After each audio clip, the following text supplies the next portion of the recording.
Our next performer is Shubham, who will take us on a journey through Premchand's storytelling universe, where every character was deeply rooted in gratitude, and every ending left us thinking. Get ready to revisit some of his most impactful works and the themes they carried: truth, caste, justice, womanhood, and rebellion.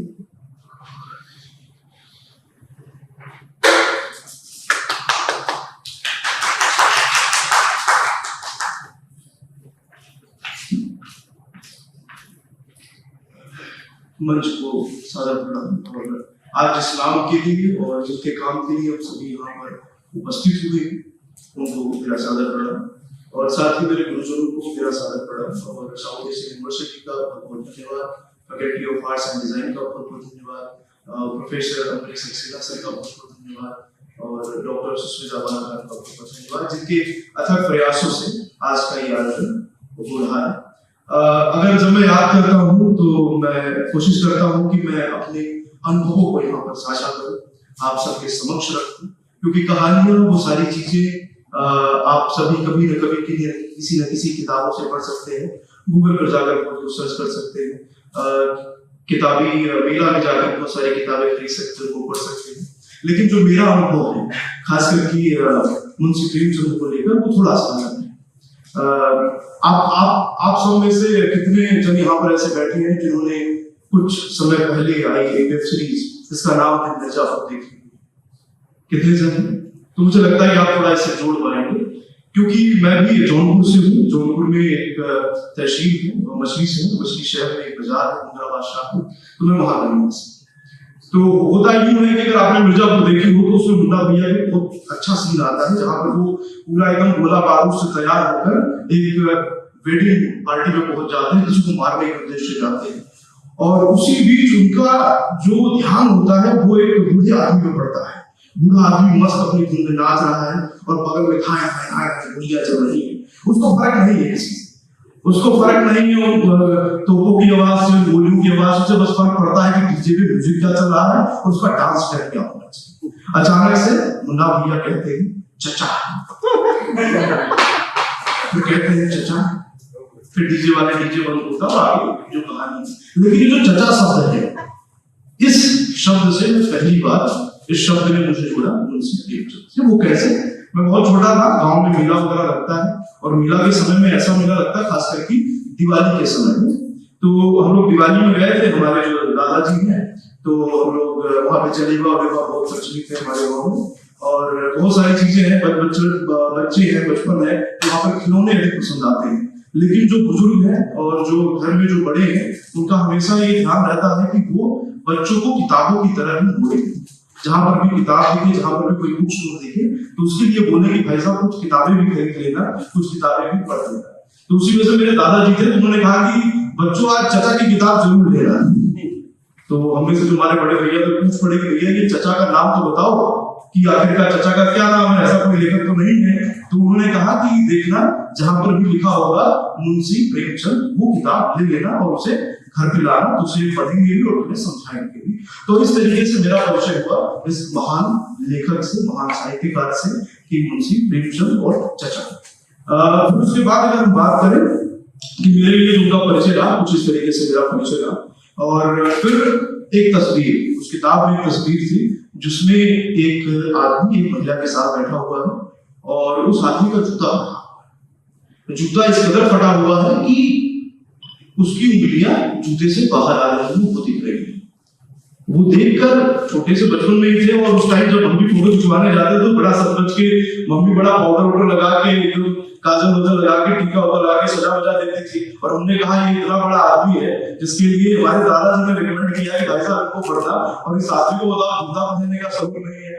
फटा हुआ जूता पहन के photo खिंचा रहा है, पता नहीं लोग उसके बारे में क्या सोचेंगे। लेकिन जब एनसीईआरटी की किताबों में जब बड़े हुए, जब उनके बारे में पढ़ा तो समझ में आया कि वो जूता फटा नहीं, उंगलियां में दिख नहीं रही थी, बल्कि उसके पीछे उनका बहुत बड़ा गंध था जो समाज की तरफ कर रही थी। समाज की वो जो कुरीतियां, समाज के वो लोग जो दिखावे के कुछ और, पहनावे के कुछ और, सामने कुछ और, पीछे कुछ और, तमाम ऐसी चीजों पर वो उनका फटा हुआ जूता फिर कर रहा था। तो वहां पर जब वो चीजें समझ में आई तो पता लगा कि कितने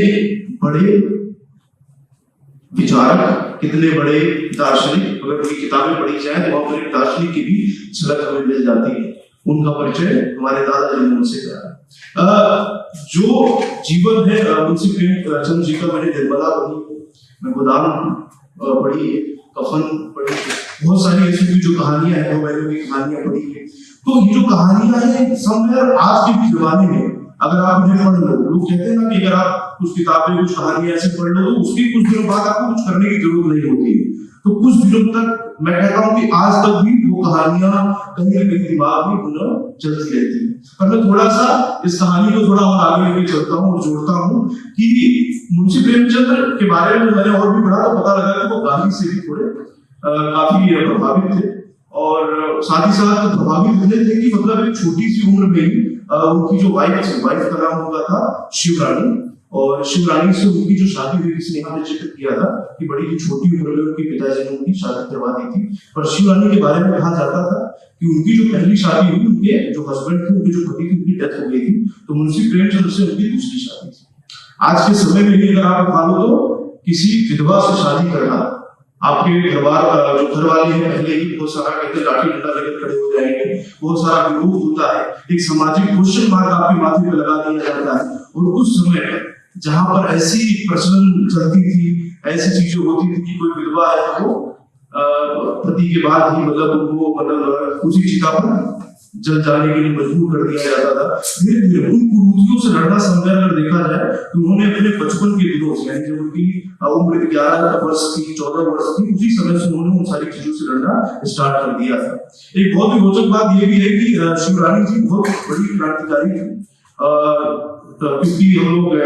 जौनपुर से हैं और हमारी जो रिश्तेदारी है वो सारा प्रयागराज इलाहाबाद से जुड़ी हुई है। तो वहां पर क्या है कि स्वरूप रानी करके एक हॉस्पिटल भी है, स्वरूप रानी नेहरू पूरा नाम है, जो कि हमारे जो प्रथम प्रधानमंत्री हुए पंडित जवाहरलाल नेहरू, उनकी